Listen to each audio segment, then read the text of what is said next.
Beximco, Bashundhara, S Alam সহ 7 গ্রুপের share হস্তান্তরে নিষেধাজ্ঞা চায় এনবিআর। কর ফাঁকি ও অনিয়মের অভিযোগ। সাকিব ও তার স্ত্রীর ব্যাংক হিসাব তলব বিএফআইইর।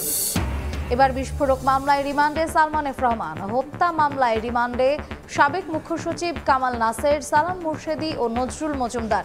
আদালতে আরও 4 আসামি।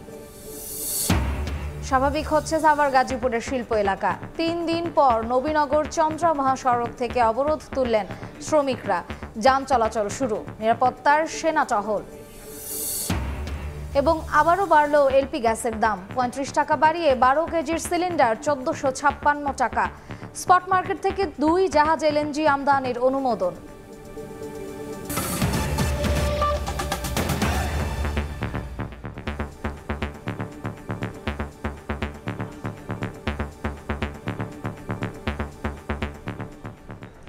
সময় সংবাদের সঙ্গে আছি আমি মার্জিয়া শ্রেয়া। ইসরায়েল ভূখণ্ডে ইরানের নজিরবিহীন হামলার পর প্রতিশোধের আগুনে জ্বলছে তেল আবিব। কড়া প্রতিশোধের হুঁশিয়ারি দিয়েছেন প্রধানমন্ত্রী বিনিয়ামিন নেতানিয়াহু। তেহরানের দাবি, মঙ্গলবারের হামলায় ইসরায়েলের বিভিন্ন গুরুত্বপূর্ণ সামরিক স্থাপনায় 90% ক্ষেপণাস্ত্র সফলভাবে আঘাত হেনেছে। এদিকে মধ্যপ্রাচ্যের চলমান পরিস্থিতি নিয়ে আজ রাতেই জরুরি বৈঠকে বসছে জাতিসংঘের নিরাপত্তা পরিষদ। সপ্তাহে হিজবুল্লাহ প্রধান হাসান নাসরাল্লাহকে হত্যার জবাবে এ হামলা চালানো হয়েছে বলে জানিয়েছে ইরান। ইসলামী বিপ্লবী গার্ড বাহিনীর বরাতে ইরানের রাষ্ট্রীয় টিভি চ্যানেল জানায় 90% ক্ষেপণাস্ত্র লক্ষ্যবস্তুতে সফলভাবে আঘাত হানে। ইসলামী বিপ্লবী গার্ড বাহিনীর সফল অভিযানের প্রশংসা করেন দেশটির প্রেসিডেন্ট মাসুদ পেজেশকিয়ান ও সর্বোচ্চ নেতা আয়াতুল্লাহ আলী খামেনি। সামাজিক যোগাযোগ মাধ্যমে পেজেশকিয়ান বলেন, ইরান যুদ্ধ চায় না, তবে যে কোনো হুমকির বিরুদ্ধে শক্তভাবে দাঁড়াতে জানে তেহরান। অন্যদিকে ন্যায়বানরা আত্মত্যাগ করতে জানলেও পরাজিত হতে জানে না বলে মন্তব্য করেন খামেনি। যদিও ইসরায়েলি প্রতিরক্ষা বাহিনীর দাবি, বেশিরভাগ ক্ষেপণাস্ত্রই তাদের অত্যাধুনিক আকাশ প্রতিরক্ষা ব্যবস্থা প্রতিহত করতে সক্ষম হয়েছে। ইরানের ক্ষেপণাস্ত্র হামলা থেকে তেল আবিবকে রক্ষায় যোগ দেয় যুক্তরাষ্ট্র, ফ্রান্স সহ পশ্চিমা মিত্র কয়েকটি দেশ। তেহরান ক্ষেপণাস্ত্র ছোড়ার পরই পরিস্থিতি পর্যবেক্ষণ শুরু করেন মার্কিন প্রেসিডেন্ট জো বাইডেন ও ভাইস প্রেসিডেন্ট কমলা হ্যারিস। মধ্যপ্রাচ্যে মার্কিন নৌবাহিনীর যুদ্ধজাহাজ থেকে ইরানের ছোড়া ক্ষেপণাস্ত্র প্রতিহত করার দাবি করেছে পেন্টাগন। ইরানের এমন হামলার পরে গোপন বাংকারে বৈঠকে বসেন ইসরায়েলি প্রশাসনের শীর্ষ কর্মকর্তারা। পরে এক বিবৃতিতে ইরান চরম ভুল করেছে বলে উল্লেখ করে দেশটিকে এমন হামলার চড়া মূল্য দিতে হবে বলে হুমকি দেন প্রধানমন্ত্রী বিনিয়ামিন নেতানিয়াহু। הערב איראן שוב תקפה את ישראל במאות טילים. המתקפה הזאת נכשלה. היא סוכלה בזכות מערך ההגנה האווירי של ישראל, שהוא המתקדם ביותר בעולם, ואני מברך את צה"ל על ההישג המרשים. পরিস্থিতিতে ইসরায়েল ও ফ্রান্সের আহ্বানে বুধবার জরুরি বৈঠকে বসছে জাতিসংঘের নিরাপত্তা পরিষদ। মালিহা সুরাওয়ার্দী, সময় সংবাদ। ইসরায়েলে ইরানের হামলার ঘটনাকে ভয়াবহ বিপদের আলামত বলে মনে করছেন আন্তর্জাতিক সম্পর্ক বিশ্লেষক অধ্যাপক ডক্টর ইমতিয়াজ আহমেদ। জ্বালানির বাজার অস্থির হওয়ার শঙ্কা তার। সাপ্লাই চেইন ক্ষতিগ্রস্ত হলে প্রভাব পড়তে পারে বাংলাদেশেও। আপাতত বড় ধরনের প্রেশার ডেমোক্র্যাটসরা দিবে না ইসরায়েলের উপরে, সেটা স্পষ্টত। কারণ ডেমোক্র্যাটসরা মনে করছে যে এই সময় যদি বড় আকারে ইসরায়েলের উপর প্রেশার যদি তারা দেয়, তাহলে আমেরিকার ভিতরে যে হোয়াইট ভোট বা জুইশ ভোট সেটা তারা হারাবে।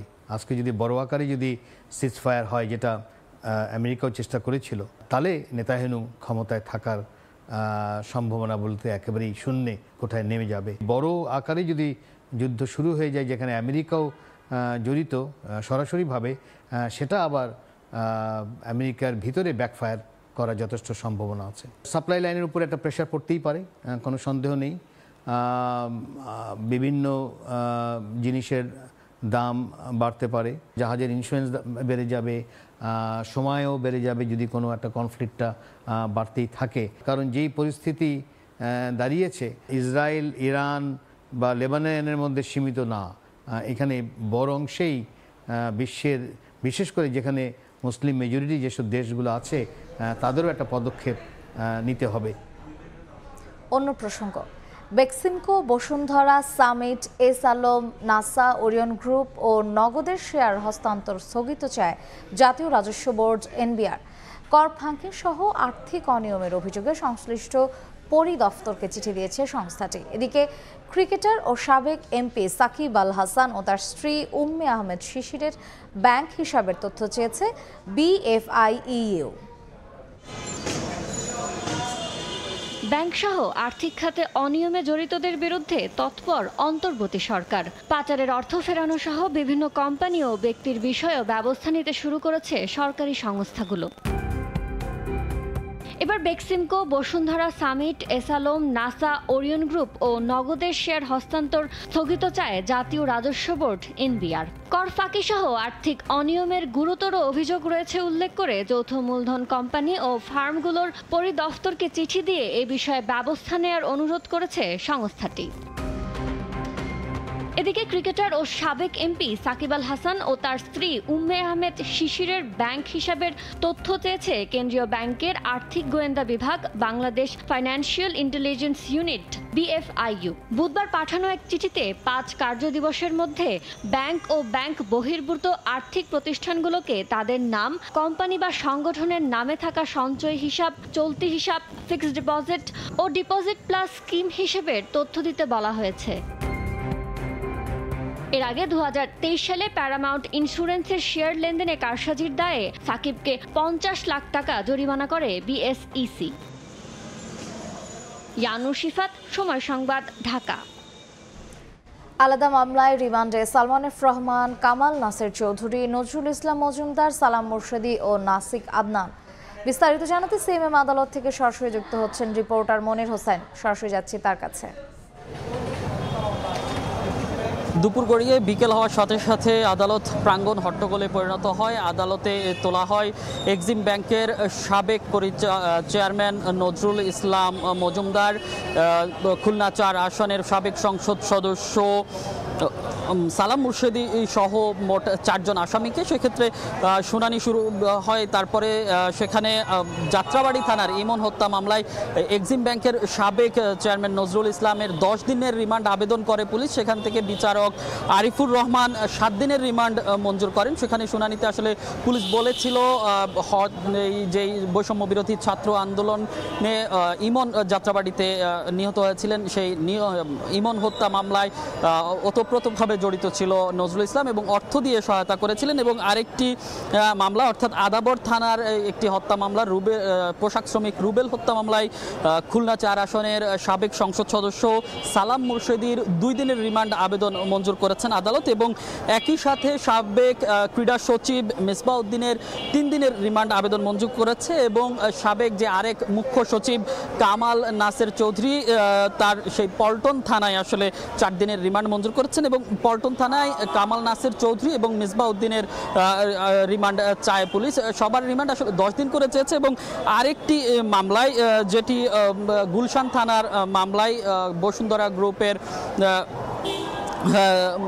গ্রুপের আদ্নান, তার 2 দিনের রিমান্ড মঞ্জুর করেছেন। তো আমরা শুরুতেই যেটা দেখতে পেয়েছি, যখনই এই আসামিদেরকে বিকেলে আদালতে তোলা হয়, সেখানে নিচে আদালত প্রাঙ্গণে হট্টগোলের সৃষ্টি হয়। এক্সিম ব্যাংকের চেয়ারম্যানকে যখন আসলে বের করা হয়, তখন এখানে বিএনপিপন্থী কিছু নেতাকর্মী এবং এক্সিম ব্যাংকের যে চেয়ারম্যান তার পক্ষের লোকজনের সাথে এক প্রকার হাতাহাতি হয় এবং তারপরে আসলে শুনানি দেওয়া হয়। শুনানিতে সবার 10 দিনের করে রিমান্ড চায় পুলিশ। পরে বিভিন্ন বিবেচনা এবং যেমন নজরুল ইসলামের শারীরিক বিবেচনা চিন্তা করে তাকে 7 দিনের রিমান্ড এবং সবাইকে ভিন্ন ভিন্ন যে দিনের সেই দিনের রিমান্ড আবেদন মঞ্জুর করেছেন আদালত। তো CMM কোর্ট থেকে এই ছিল আমার কাছে এখনকার পর্যন্ত সব শেষ। সরাসরি ছিলাম CMM আদালতে। পল্টন থানায় গাড়ি পোড়ানোর মামলায় বিএনপির মহাসচিব মির্জা ফখরুল ইসলাম আলমগীর, রুহুল কবির রিজভী সহ 8 জনকে খালাস দিয়েছেন আদালত। সকালে ঢাকার চিফ মেট্রোপলিটন ম্যাজিস্ট্রেট আদালতে মামলাটির শুনানি হয়। শুনানি শেষে মামলা থেকে তাদের খালাস দেন জিয়াদুর রহমানের আদালত। পরে আইনজীবী বলেন, 2012 সালে ময়লার গাড়ি পোড়ানোর ঘটনায় পল্টন থানার একটি মামলায় দীর্ঘ 12 বছর পর খালাস পেয়েছেন তারা। মামলার মোট আসামি ছিলেন 9 জন। এর মধ্যে 1 জন মারা যাওয়ায় বাকি 8 জনকে খালাস দেওয়া হয়েছে।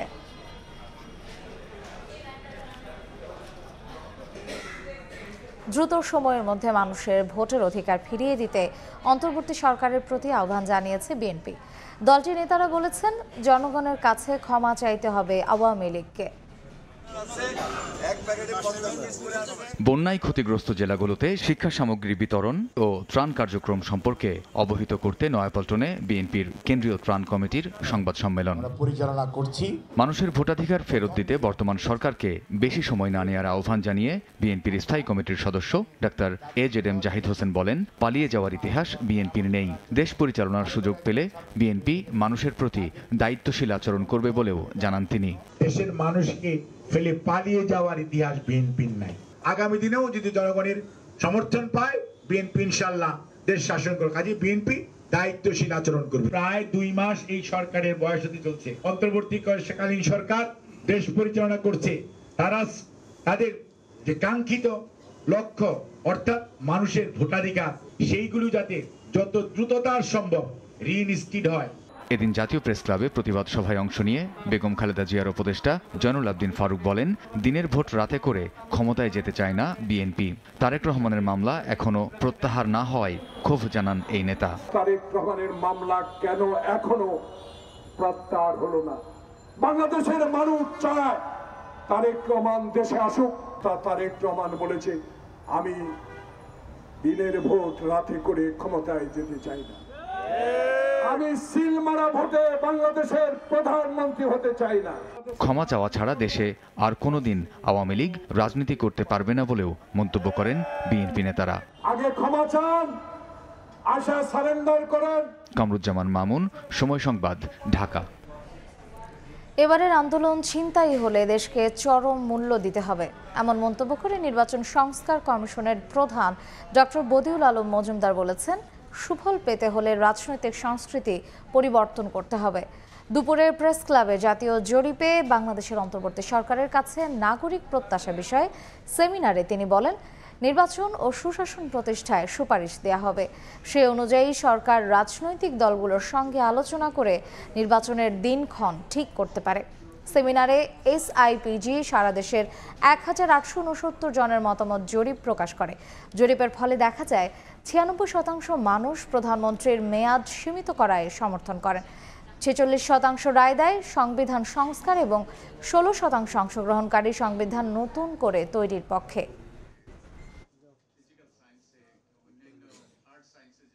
তো এবার যদি আমরা অর্জন করতে না পারি, এবারও যদি আবার ছিনতাই হয়ে যায়, তাহলে কিন্তু আমাদের জন্য চরম বিপর্যয় ডেকে আনতে পারে। তো আমাদের সুফল যদি পেতে হয় তাহলে আমাদের রাজনৈতিক সংস্কৃতি পরিবর্তন দরকার, আমাদের রাজনৈতিক দলে পরিবর্তন দরকার। আমরা যদি গণতান্ত্রিক রাষ্ট্র চাই, আমাদের মন মানসিকতা গণতান্ত্রিক হতে হবে, আমাদের রাজনৈতিক দলগুলোও গণতান্ত্রিক হতে হবে, আমাদের রাজনৈতিক দলগুলোও স্বচ্ছ হতে হবে, দায়বদ্ধ হতে হবে।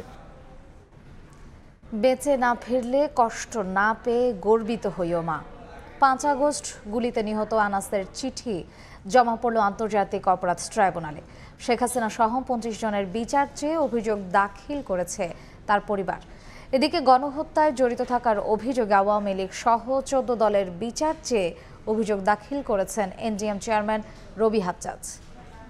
মা, আমি মিছিলে যাচ্ছি, নিজেকে আর ঘরে আটকে রাখতে পারলাম না। সরি আব্বুজান, তোমার কথা অমান্য করে বের হলাম। স্বার্থপরের মতো ঘরে বসে থাকতে পারলাম না। যদি বেঁচে না ফিরি তবে কষ্ট না পেয়ে গর্বিত হইও। জীবনের প্রতিটি ভুলের জন্য ক্ষমা চাই। 5 আগস্ট চিঠিটি লিখে ঘর থেকে বের হয় 10ম শ্রেণীর শিক্ষার্থী আনাস। রাজধানীর চাংখারপুলে গলির মুখে বুকে গুলি লাগে তার। ঘটনাস্থলেই মৃত্যু হয়।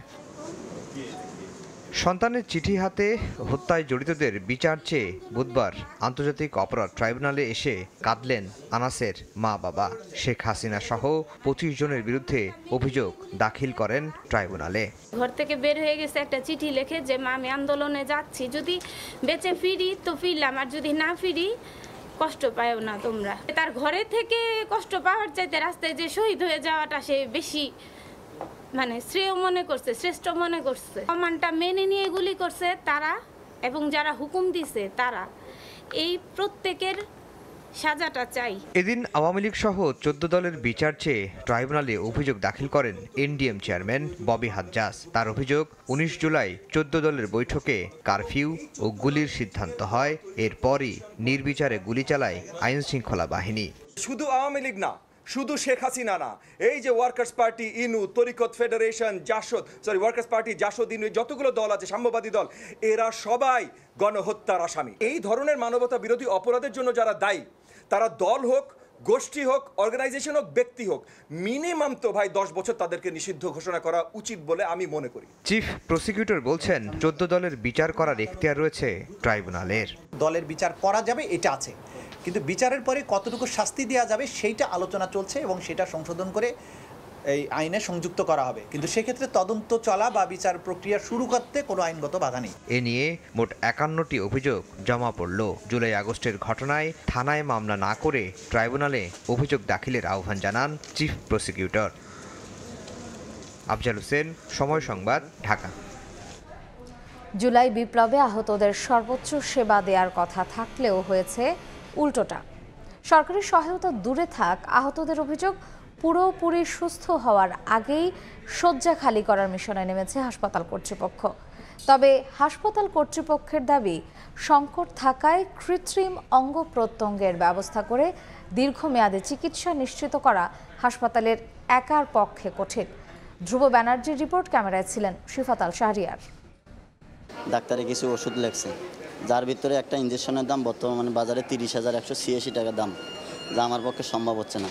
মাসুদ মিয়া 5 আগস্ট যখন উত্তাল দেশ, ঠিক সেদিন গুলিবিদ্ধ হন তিনি। এরপর চিকিৎসা নিয়েছেন বেসরকারি হাসপাতালে। তবে এখন আর সেই সামর্থ্য নেই। সরকারি হাসপাতালের সমাজ সেবা কার্যালয়গুলো নিয়েছে মুখ ফিরিয়ে। সদর হসপিটালে গিয়েছিলাম, ওনারাও কিছু করতে পারবে না। আজকে পঙ্গু মেডিকেলে ডাক্তারের সাথে কথা বললাম, ডাক্তার বললো সমাজসেবা কল্যাণ অফিসে কথা বলতে।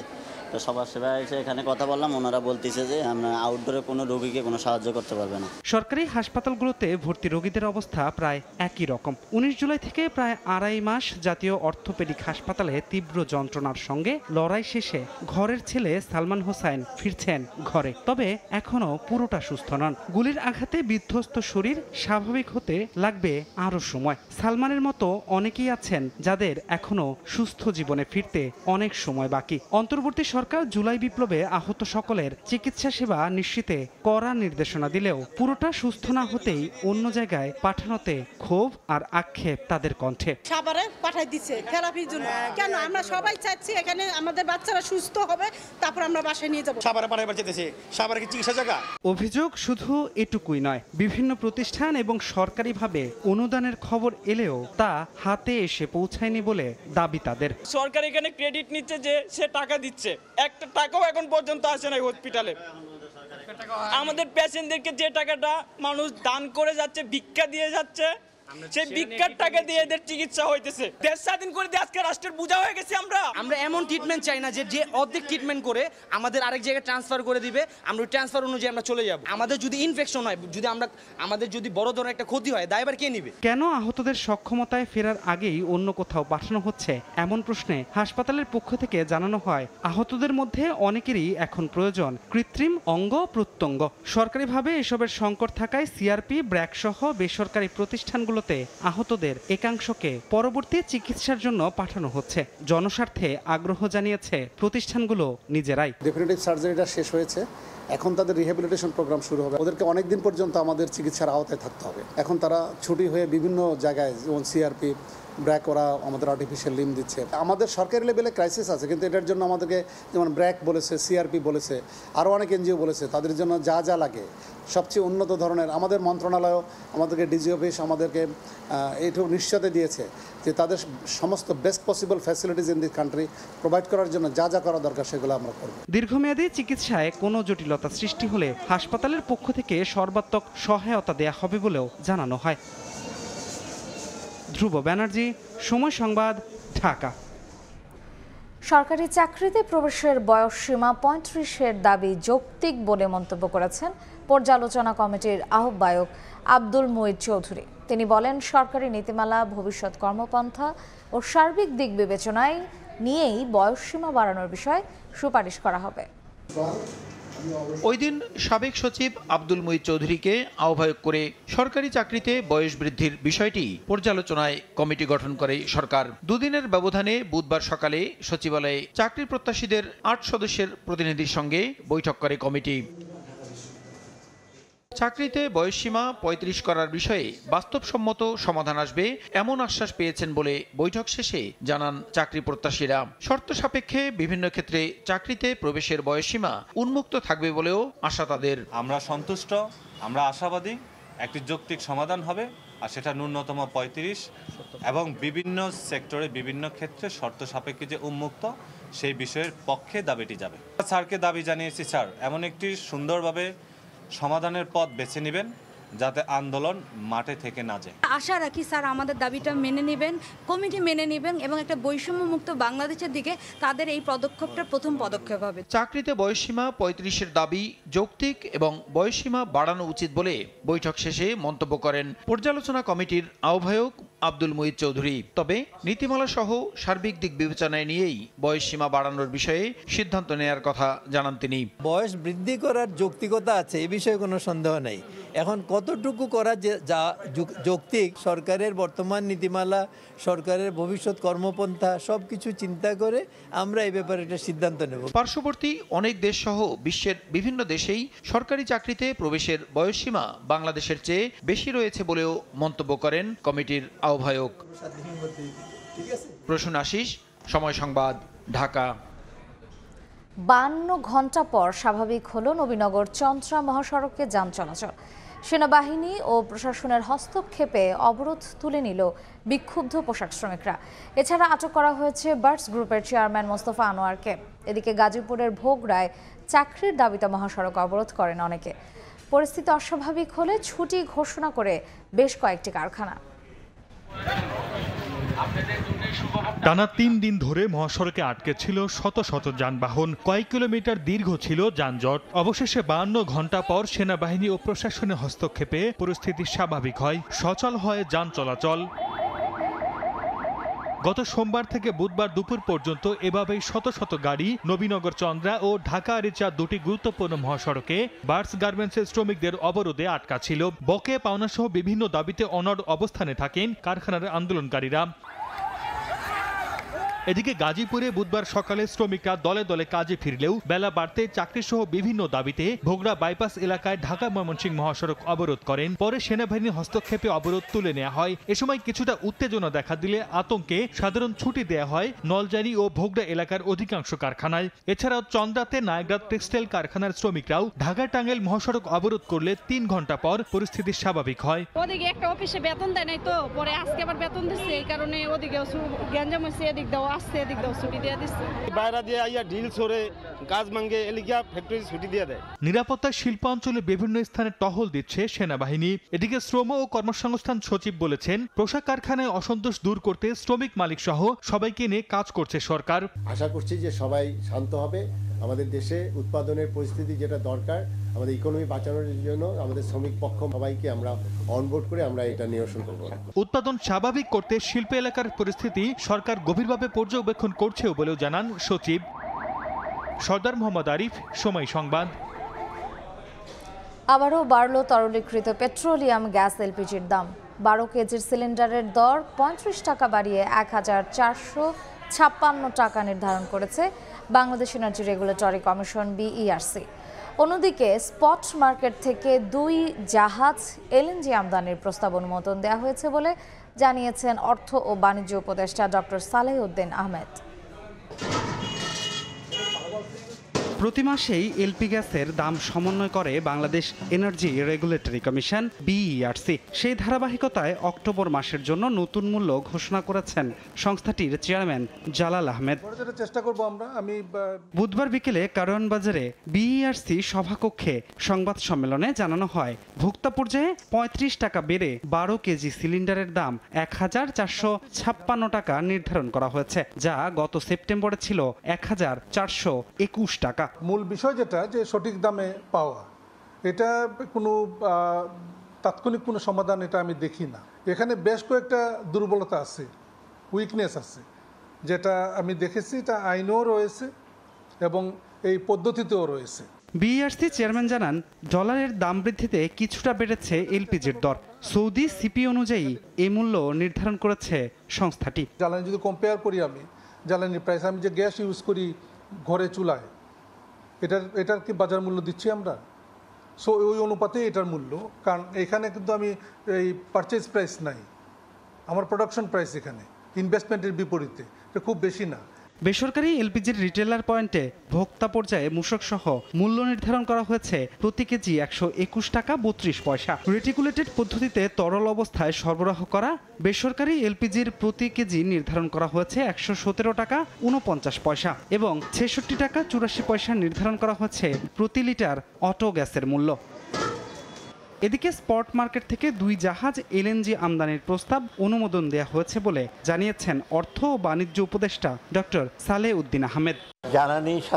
জ্বালানি সুনিশ্চিত করব এলএনজি ইম্পোর্ট, আর আমাদের সারের ইম্পোর্ট করার জন্য আমরা কতগুলো ক্রয়াদেশ আমরা অ্যাপ্রুভ করি। কৃষির জন্য কোনো সারের অভাব হবে না, এটা কন্টিনিউয়াস ডিমান্ড এবং স্টকটা বিল্ড আপ করার জন্য সার, কীটনাশক আর জ্বালানির জন্য যেটা আমার ব্যবসা বাণিজ্য দরকার হয় সেটা ইনশিওর করা। যে সংকটটা আছে সংকটটাকে আমরা মিটিগেট করছি। এছাড়া কৃষিকাজে এবার সারের কোনো কমতি হবে না বলেও জানান অর্থ ও বাণিজ্য উপদেষ্টা। ধ্রুব ব্যানার্জি, সময় সংবাদ, ঢাকা। ব্যবসায়ীরা সঠিকভাবে শুল্ক ও কর দিলে রাজস্ব ঘাটতির শঙ্কা নেই বলে জানিয়েছেন এনবিআর চেয়ারম্যান মোহাম্মদ আব্দুর রহমান খান। সকালে চট্টগ্রাম কাস্টমস হাউস কর্মকর্তাদের সঙ্গে বৈঠক শেষে সাংবাদিকদের এ কথা বলেন তিনি। পরে বন্দর কর্তৃপক্ষের সঙ্গে মতবিনিময় করেন এনবিআর চেয়ারম্যান। বিস্তারিত জানাচ্ছেন ফেরদৌস লিপি। দায়িত্ব নেয়ার 1.5 মাসের মাথায় প্রথমবারের মতো চট্টগ্রাম কাস্টমস হাউসে এনবিআর চেয়ারম্যান মোহাম্মদ আব্দুর রহমান খান বুধবার সকালে চট্টগ্রাম কাস্টমস হাউসে এসে ঊর্ধ্বতন কর্মকর্তাদের সঙ্গে প্রায় 2 ঘন্টা বৈঠক করেন এনবিআর চেয়ারম্যান। এই সময় অপারেশনাল নানা বিষয়ে দিক নির্দেশনা দেন। কাস্টমস হাউসে সব ধরনের হয়রানি বন্ধ করা হবে জানিয়ে আব্দুর রহমান খান বলেন, সার্ভার জটিলতা কাটাতে অটোমেশন কার্যক্রম আরও গতিশীল করা হচ্ছে। পরে চট্টগ্রাম বন্দর পরিদর্শন করেন তিনি। ঘুরে দেখেন বন্দরের বিভিন্ন ইয়ার্ড। এছাড়া বন্দরে পড়ে থাকা খালাস না নেওয়া গাড়ি, বিপজ্জনক রাসায়নিক কন্টেনারের ইয়ার্ডগুলোও সরজমিনে পরিদর্শন করেন। যারা সার্ভার ম্যানেজ করে, বিশেষ করে কম্পিউটার কাউন্সিলে এগুলো রাখা আছে আমাদের ডাটা সেন্টার, 3 ডাটা সেন্টারে, ওরা যখন কোনো আপগ্রেডেশন করে তখনই এই প্রবলেমটা হয় এবং প্রতিনিয়ত কিন্তু এই সিস্টেমগুলো আপগ্রেডেশন লাগে। আমরা যেটা চেষ্টা করব এটা যাতে সিমলেস হয়। সিস্টেম আপগ্রেডেশনের কারণে সিস্টেমটা স্লো হয়েছে, পুরোপুরি বন্ধ হয়নি এবং আমরা বলেছি যে দ্রুত আপনারা এটা রিজলভ করেন। এর আগে বন্দর কর্তৃপক্ষের সঙ্গে মতবিনিময় করেন আব্দুর রহমান খান। এই সময় বন্দরকে গতিশীল করে রাজস্ব আয় বাড়ানোর পাশাপাশি বহির্বিশ্বে বন্দরে ভাবমূর্তি উজ্জ্বল করতে কার্যকর পদক্ষেপ নেওয়ার নির্দেশ দেন।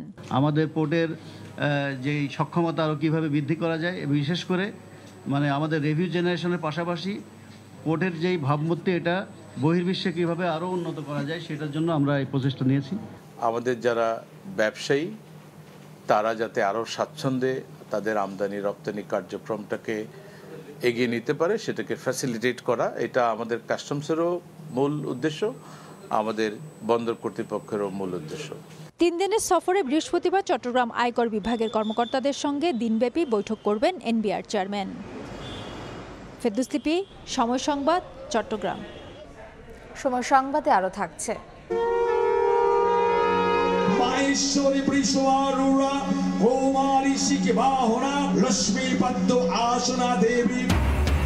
মহালয়ার মধ্য দিয়ে দুর্গোৎসবের ক্ষণ গণনা শুরু।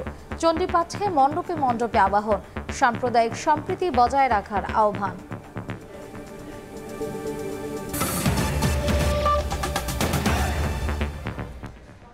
পুরো রাজধানী এখন ডেঙ্গুর উচ্চ ঝুঁকিতে, আর এডিসের বিস্তার ও আক্রান্তের হার বিবেচনায় সবচেয়ে নাজুক অবস্থা মুগদা, মান্ডা, যাত্রাবাড়ি, ধুলাইপাড় ও দনিয়া।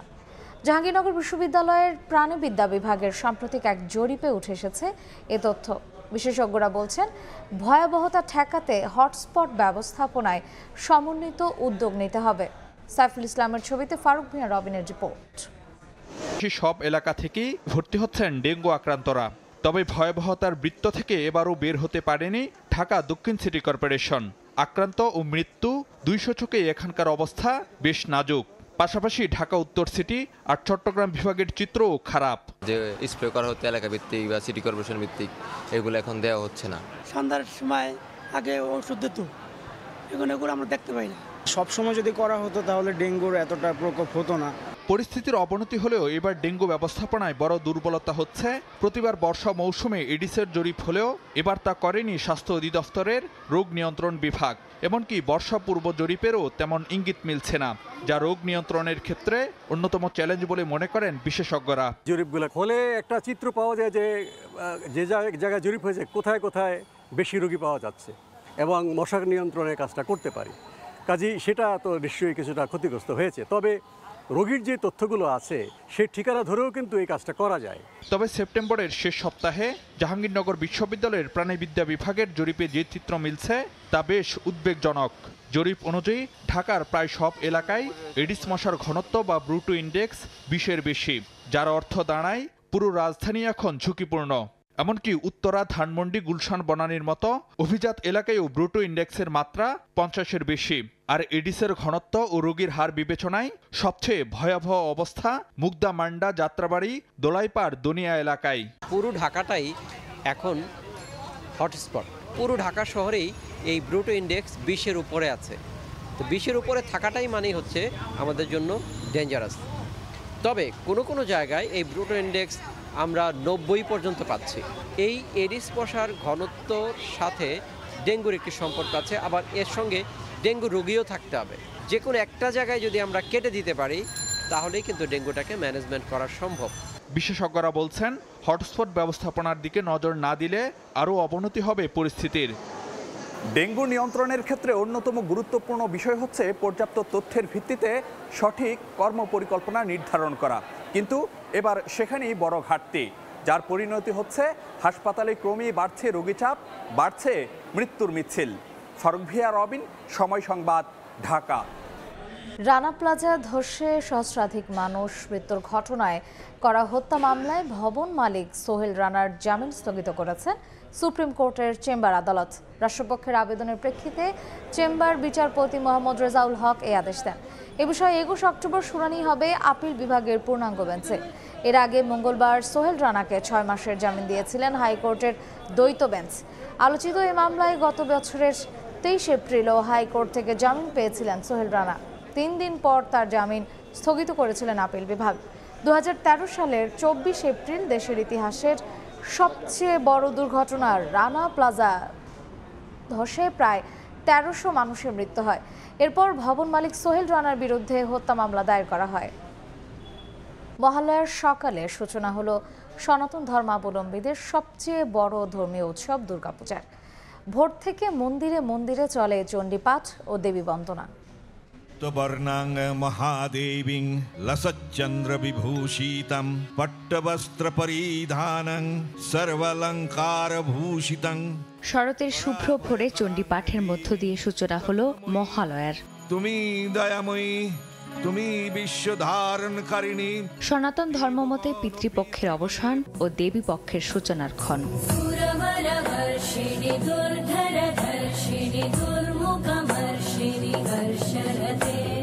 উমা আসছেন বাপের বাড়ি, তাই তো দেবীকে আমন্ত্রণ জানাতে ভোর থেকে মন্দিরে ভিড় করেছেন ভক্তরা। তবে এবারের চিত্র কিছুটা ভিন্ন। মন্দির প্রাঙ্গণে বড়দের তুলনায় তরুণদের পদচারণাই ছিল বেশি। শুভ মহালয়া সবাইকে। দেবীর কাছে আমরা যেটা বন্দনা করি, যেটা যে যত অশুভ শক্তি আছে সব শেষ হোক। শ্রী বিষ্ণু দৈবত অর্চিতং চণ্ডীপাঠ শেষে পূর্বপুরুষদের আত্মার শান্তি কামনায় জল ও তর্পণ দেয়া হয়। এরপর শুরু হয় বেলগাছতলায় মহালয়ার বিশেষ পূজা।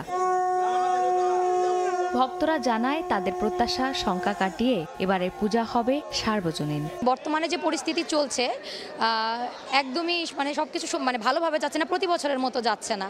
তো এই বছর মায়ের কাছে এইটাই চাওয়া যে আমরা যেন ভালোভাবে থাকতে পারি। এবার আমাদের মায়ের কাছে প্রত্যাশা আমাদের দেশকে শান্ত করো, সবাইকে ভালো রাখো। এবছর দেবী দশভুজা মর্তলোকে আসবেন দোলায়, যাবেন ঘটকে চড়ে, যার দুটি অশনি সংকেত। তবু ভক্তদের চাওয়া সব অশুভ শক্তি নাশ করে শুভ শক্তির পালন করবেন অসুর বিনাশিনী দেবী দুর্গা। আমাদের এই দেশটি একটি ছাত্র জনতার বিপ্লবের মাধ্যমে একটি নূতন দিনের সন্ধানে বেরিয়েছে। আমাদের এই যাত্রা অব্যাহত থাকবে দেবীর কৃপায়। এবার দেশ জুড়ে প্রায় 32,000 পূজা মণ্ডপে পূজা হওয়ার কথা রয়েছে। সারা বছরের অপেক্ষার ক্ষণগণনা শেষ করে আজ শুরু হলো দেবীপক্ষের। এবছর ভক্তদের কামনা, মা সকল অসুর বধ করবেন, অশুভ শক্তি নাশ করবেন এবং সমস্ত দেশে শান্তি প্রতিষ্ঠা করবেন। চন্দ্রিমা চৌধুরী, সময় সংবাদ, ঢাকা। ইসরায়েলে ইরানের ক্ষেপণাস্ত্র হামলা নিয়ে বিভক্ত শক্তিধর দেশগুলো। যুক্তরাষ্ট্র, জাপান, অস্ট্রেলিয়া সহ পশ্চিমারা তেল আবিবকে সমর্থন জানিয়েছে। ইরানকে কঠোর পরিণতি ভোগ করতে হবে বলে হুঁশিয়ারি দিয়েছে ওয়াশিংটন।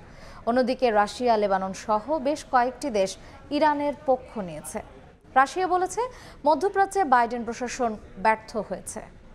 মোকাবিলায় তেল আবিবকে পূর্ণ সমর্থনের পাশাপাশি ইসরায়েলের প্রতিরক্ষা নিশ্চিতে প্রত্যক্ষ সহায়তার কথা জানিয়েছে বাইডেন প্রশাসন। ইসরায়েলে ইরানের হামলার তীব্র নিন্দা জানিয়েছে অস্ট্রেলিয়া। একই সঙ্গে তেহরানের ক্ষেপণাস্ত্র হামলা প্রতিহতে যুক্তরাষ্ট্র ও ইসরায়েলের প্রশংসা করেছেন অস্ট্রেলিয়ার প্রধানমন্ত্রী অ্যান্থনি আলবানিজ। ইরানের এ ধরনের কর্মকাণ্ডে আমরা উদ্বিগ্ন, যে কারণে নিন্দা জানাচ্ছি। এটা ভালো খবর যে যুক্তরাষ্ট্রের সমর্থনে ইসরায়েলের শক্তিশালী প্রতিরক্ষা ব্যবস্থার কারণে বেসামরিক নাগরিক হতাহতের ঘটনা ঘটেনি। ইসরায়েলে ইরানের ক্ষেপণাস্ত্র হামলার কঠোর সমালোচনা করেছে যুক্তরাজ্য, স্পেন, ইউরোপীয় কমিশনও। মধ্যপ্রাচ্যে একের পর এক উত্তেজনা তৈরি হচ্ছে উল্লেখ করে দ্রুত এগুলো বন্ধের আহ্বান জানিয়েছেন জাতিসংঘ মহাসচিব আন্তোনিও গুতেরেস। এশিয়ায় যুক্তরাষ্ট্রের মিত্র জাপান ও দক্ষিণ কোরিয়াও ইসরায়েলকে সমর্থন জানিয়ে ইরানের হামলার সমালোচনা করেছে। জাপানের নবনির্বাচিত প্রেসিডেন্ট শিগেরু ইশিবা ইরানের ক্ষেপণাস্ত্র হামলাকে অগ্রহণযোগ্য উল্লেখ করে যুক্তরাষ্ট্রের সঙ্গে মিলে মধ্যপ্রাচ্যে উত্তেজনা কমানোর প্রতিশ্রুতির কথা জানিয়েছেন। আমরা এই হামলার নিন্দা জানাচ্ছি। মধ্যপ্রাচ্য পরিস্থিতি স্থিতিশীল ও যুদ্ধ এড়াতে যুক্তরাষ্ট্রের সঙ্গে মিলে সহযোগিতা করতে চাই। ইসরায়েলি আগ্রাসনের মধ্যে লেবাননে অবস্থানরত প্রবাসী বাংলাদেশিদের সঙ্গে দেখা করেছেন দেশটিতে বাংলাদেশ দূতাবাসের কর্মকর্তারা। যে কোনো জরুরি পরিস্থিতিতে তাদেরকে প্রস্তুত থাকতে পরামর্শ দিয়েছে বাংলাদেশ দূতাবাস।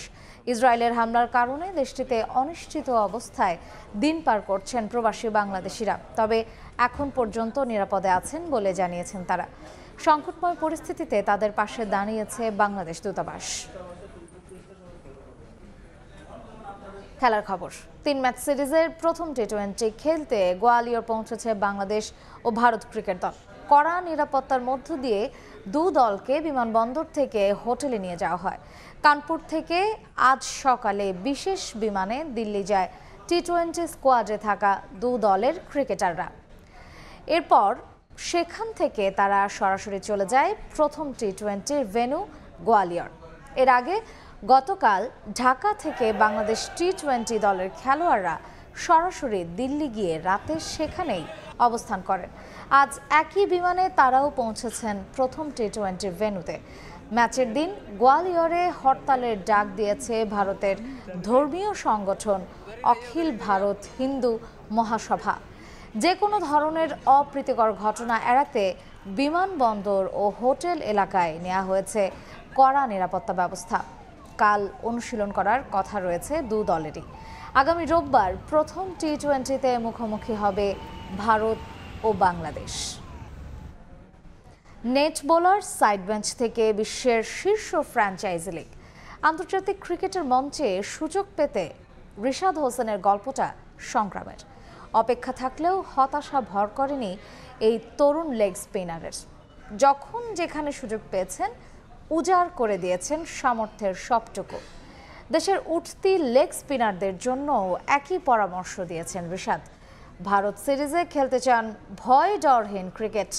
সময় সংবাদে দেয়া একান্ত সাক্ষাৎকারে তার কথা শুনেছেন সাব্বির মিথুন। কিছু না, কষ্ট করবো, ফল দেওয়ার মালিক তো আল্লাহ। আমি রিপিট করতে হবে, প্রতিদিন ভালো খেলতে হবে, এটাই আমার কাজ। যে ডেতে খেলবো ওই দিনটা চিন্তা করি, আজকে ভালো খেলবো, আজকে ভুলে যাবো, কালকে আবার ভালো খেলতে হবে। রিশাদ হোসেনের গল্পটা ভিন্ন। ঘরোয়া ক্রিকেটে সাইড বেঞ্চ আর ন্যাশনাল টিমে তার বিচরণ ছিল নেট সেশনে আবদ্ধ। দীর্ঘ অপেক্ষা শেষে সেই রিশাদই এখন টি-20-র হটকেক। যে ডেলিভারি করতে পারে এই ডেলিভারি করব। ব্যাটসম্যান যদি ভালো খেলে সেটা ব্যাটসম্যানের ক্রেডিট দিতে হবে। তো আমি জাস্ট আমার কষ্টটা করতে চাই এবং প্রতিদিন 1% হলে ইমপ্রুভ করার চেষ্টা করতেছি। অভিষেকের 1 বছরে রিশাদ জায়গা করে নিয়েছেন 3টা বিদেশি ফ্রাঞ্চাইজি লিগে, যার মধ্যে সবচেয়ে বড় নাম অস্ট্রেলিয়ার বিগ ব্যাশ। হোবার্ট হ্যারিকেন্সের হয়ে দ্বিতীয় বাংলাদেশি হিসেবে সেই লিগ মাতানোর অপেক্ষায় এই লেগ স্পিনার। অথচ এই রিশাদেরই জায়গা হয়নি যুব বিশ্বকাপের দলে। বিপিএলেও তাকে খেলানোর সাহস দেখায়নি কুমিল্লা ভিক্টোরিয়ান্স। জাতীয় দলে অভিষেকের আগে লিস্ট এতে 3টি এবং ঘরোয়া টি-20 খেলেন মাত্র 18টা। হাতে গোনা ওই কয়েক ম্যাচেই নিজের সামর্থ্যের প্রমাণ দেন 22 বছর বয়সী এই ক্রিকেটার। দেশের মন্থর উইকেটের বিবেচনায় ফিঙ্গার স্পিনারদের সামনে রিস্ট স্পিনারদের টিকে থাকাটাই কঠিন। তাই রিশাদের মতে হাতে গোনা অল্প সুযোগই কাজে লাগাতে হবে বাকিদের। অতীতের তুলনায় দেশের লেগ স্পিন পাইপলাইন সমৃদ্ধ বলেও মনে করেন নীলফামারী থেকে উঠে আসা এই ক্রিকেটার। আউটসাইডে অনেক লেগ স্পিনার আসতেছে এবং আশা করা যায় আরও 2-4 জন 5 জন আসবে। তো আমাদের দেশের জন্যই ভালো। 5 division, 2nd division, 3rd division, premier league সবার একটা দুটো সুযোগ আছে। আমাদের সুযোগ হচ্ছে লিমিটেড, আমাদের ওই সুযোগ লিমিটেডের মধ্যে কাজে লাগাইতে হবে। ভারত সিরিজকে সামনে রেখে জিম আফ্রো টি10 খেলতে যাননি রিশাদ হোসেন। ইতিহাস ভুলে বর্তমান বিশ্ব চ্যাম্পিয়নদের বিপক্ষে খেলতে চান ভয়ডরহীন ক্রিকেট। সবাই স্পেসিফিক জায়গাটা নিয়ে কাজ করতেছে। সো টপাররা যারা তারা সুইং, পেস বলার এইসব নিয়ে কাজ করতেছে, মিডলার যারা স্পিন, টার্ন এইসব নিয়ে সবাই এখন মানে মাশাআল্লাহ অনেক সিরিয়াস এবং সবাই কমিটেড আর কি, যে আমাদের জিতার জন্য খেলবো, কোনো ভয় ডরহীন না, এইসব খেলার চেষ্টা করবো। বছর 5 আগে আমিনুল ইসলাম বিপ্লবকে নিয়ে ভারতের মাটিতে টি20 সিরিজ খেলেছিল বাংলাদেশ। রিশাদের সামনে এবার সুযোগ সেই বিপ্লবকে ছাড়িয়ে যাবার। হয়তোবা সেখানে নিজের আইপিএল ভবিষ্যৎটাও নির্ধারণ করবেন এই লেগ স্পিনার। সাব্বির মিথুন, সময় সংবাদ। এই ছিল সময় সংবাদে, সঙ্গেই থাকুন সময়ের।